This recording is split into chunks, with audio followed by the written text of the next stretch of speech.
Good morning, everyone. We're going to be taking a look at some navigational terms.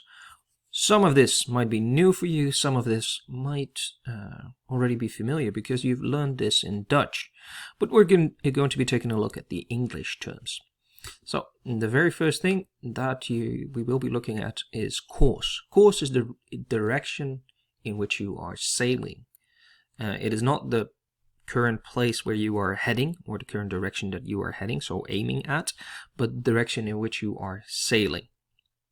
So it is also expressed in degrees. We already know this, but it might be a good refresher.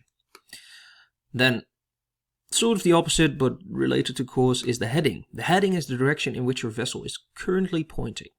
So you have you want to go from point A to B, you go along that route by steering a certain course. That is the direction in which you are planning to head, but your heading constantly changes. Your heading is where you are currently faces. The influences of wind, of sea, as well as small steering errors, and they all influence it. And the heading is calculated, or is the angle between the fore and aft line and true north. Do not confuse them. Then, when you are going from point A to point B, you want to, of course, plan that out in advance. And you do that by, doing your voyage preparation. And in your voyage preparation, you plot your course. And your plotted course is called the track. It's the lines, or these are the lines you intend to proceed along. And you do that in advance to, one, take into account dangerous things. But also take into account where you know tides will be, so what gives you a certain advantage in terms of fuel efficiency or something else. In this case, in this image, we see that we have plotted our track in such a way that we avoid the wreck in between the buoys. When it comes to making your track, we have the options between the Great Circle course as well as a loxodrome. I think you are most familiar with a loxodrome, but let me take a quick look at the Great Circle course. The Earth is a sphere, so the Great Circle course forms the shortest line between those two places on Earth. And as you know, a loxodrome is basically a straight line, as much as you can, and the angles between the meridians, so the meridiana, and the course line are all equal. So it's easy to sail along because you don't have to take into account other things. You just know this is my course that I am planning to follow, so that's what we do. You can also combine them to get both the shortest route and the constant true directions. It won't be as simple as just, having a curved line and a straight line. Hey, we combine them, we have a curved straight line, but you have several straight lines that make it easier for you. Now, then it comes to drifting current. We have our normal course, and we have several other courses. And the wind and the sea, they make it difficult to get from A to B, in a straight line. You have to always take into account both the wind and the sea, as well as your steering errors. So you constantly change your heading. You're constantly steering. That's why we have somebody at the wheel. Keep that in mind. So, the first thing, the course made good, is the course that you steer when you take into account wind. So you have a certain course. I want to sail in this direction. We have wind coming from the other side. So we sail this certain course, and we call that the course made good. We take into account the wind, so that's a little bit better. However, we also have to take into account the current, as we talked about earlier. And we will also take into account the course. We call this the course over ground. So we take into account the current as well, and then we have the course over ground. You got to take those into account, those two into account. Otherwise, you'll end up too close to the shore, and you don't want that. Now, before we go into a position, we can take a quick step back and think about current. Current, we know that it means stroom in English or in Dutch. But we can also think of current as huidig. This is one of the reasons why current isn't used in the SMCP, because it has those two meanings. It is ambiguous, as they call it. So keep that in mind. Then, onto the position. We know of our Charlie positions and our delta positions. Charlie positions being longitude, latitude, delta positions being a bearing from a fixed point. And a fixed point has to be described in the pilot book or official documentation, but effectively the pilot book. So how can you determine your position? Well, the easiest thing is look at your GPS. The satellite, all the way at the bottom of this list, does the work for you. Then we also have pilotage, cross-bearing, a cocked hat, which has to do with cross-bearing, a running fix, dead reckoning, astronomical, navigation, and as I said, the GPS, the easiest thing. So, pilotage, not to be confused with having a pilot on board, but pilotage is using the things that you have on shore to determine where you are. You have these conspicuous objects, which are described in the pilot book, otherwise they can't be conspicuous objects. You take bearings of them at regular intervals, so set amounts of time, and through the angles from them, you know approximately where you should be. It's not as precise as a reading from your GPS, but if you do this well enough, you should have a very good, clear image of where you are. Here we have 3 different conspicuous objects. We have a small oil rig, some sort of buoy over here, and another oil rig further out.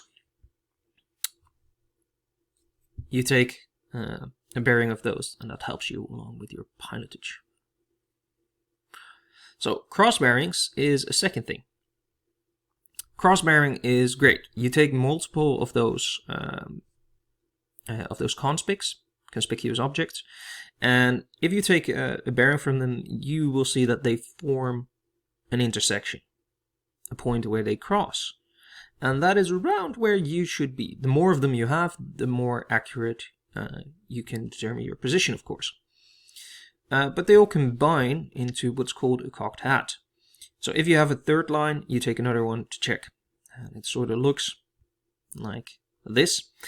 And they call that the cocked hat for various reasons. Cocked hats were a form of hat that many people in the army or the navy wore or had to wear because it was part of their uniform back during the American War of Independence and around that time. So that's where it came from. So you have your 2 bearing lines as well as a check line. You have a cocked hat and you are in that cocked hat. So what happens if you only have one conspicuous object? That makes it hard to check everything. So we use what is called a running fix. You fix your position while you are sailing or running along. This is a little bit harder because you only have one point, so it's a little bit harder to verify, but you can do this, of course. You take 2 or more bearings from the same conspic at an interval. So let's say you take a bearing, you wait a minute, you take another bearing, you know how far you've sailed, so that should help you with determining where you are.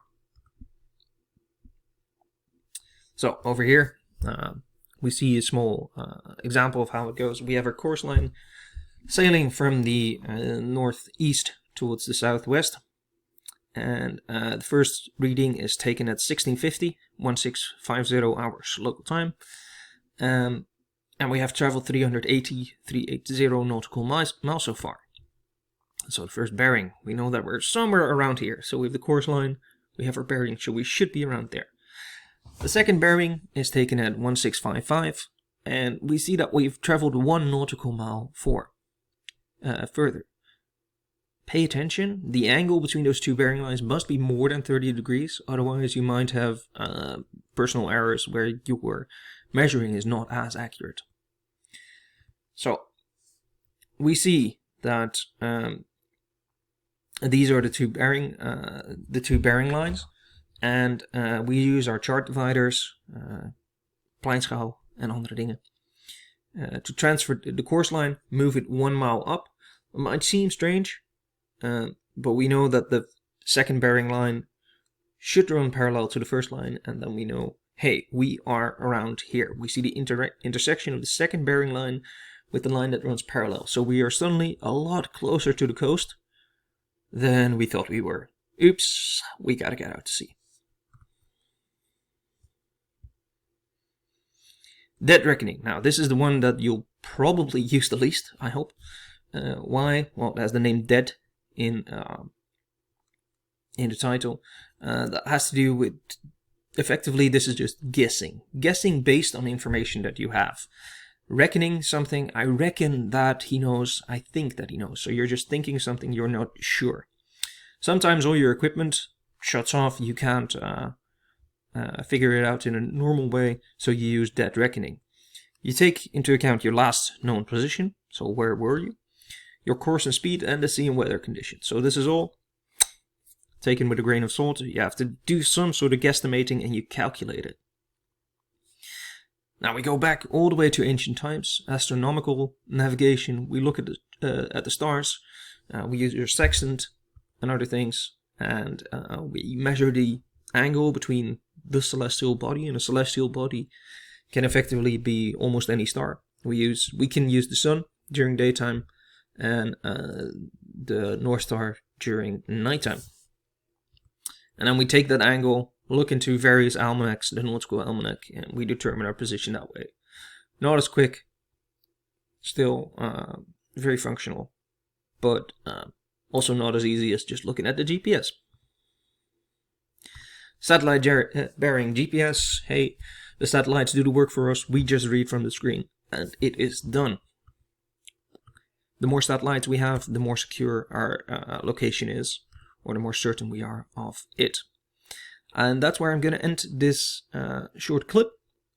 You should have enough information now, and I'll see you in the next clip.